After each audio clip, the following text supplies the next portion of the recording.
师父要跟世界各地的莲友们来介绍非常重要的一个公案。传说有一位读书人游历松山，悠闲地坐在亭台上，远眺着栗树人家，花艳成荫啊，蜿蜒的山径当中，游春的行人如织。忽然呢，飞来了一只白鹤，停在他的面前，他的开口说话了。他说：“你不要害怕哦，我是松山的鹤仙，我的脚受伤了，只有用人血涂抹才有办法治好。”看到雪白的鹤身淌着鲜红的血呀，他毫不犹豫地咬破他的手指，把血涂在鹤的身上。谁知道呢？毫不见效。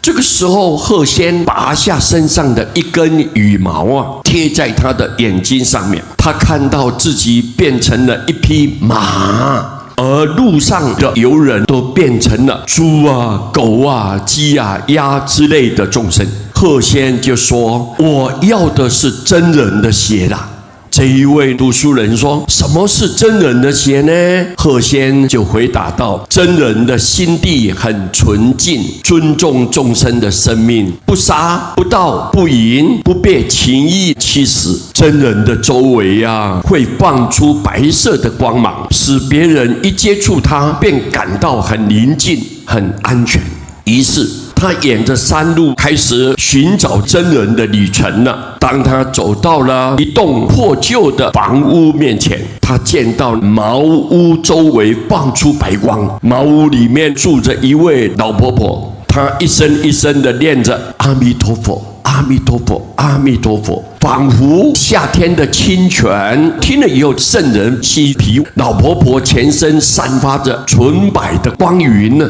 她的身边有男女幼童，并有各种禽鸟停留在她的脚边，脚旁还盘着一条大蟒蛇啊！哇！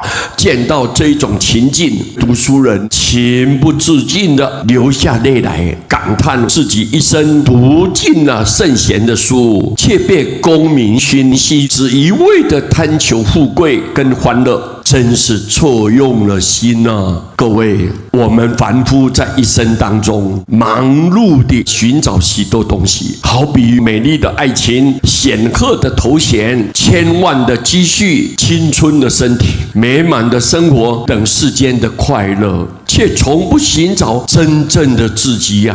我们在生活当中，若能做到对众生少一点侵犯，多一点爱护，少一点迫害，多一点尊重，少一点嗔恨，多一点忍辱，少一点贪恋，多一点随缘，这样时时刻刻历尽练心呢，久而久之，我们的佛心自然就显现了。那么这个地球就不再埋伏着杀戮的危机啊，而是一处祥和安乐的人间净土啊。我们希望全世界的人类大家和平相处，慈悲的对待，让这个社会更加和谐，国家更加进步。尤其是我们念佛的人呢，更应该时时刻刻想到我们是一个罪恶的凡夫。如果你看佛这么慈悲，永远不嫌弃不分别我们这种对象，他仍然给我们机会，仍然给我们安心，仍然给我们希望。我们感恩报恩都来不及了，哪里有时间，哪里有那种想法想要去侵犯别人？所以我们不应该有残酷的手段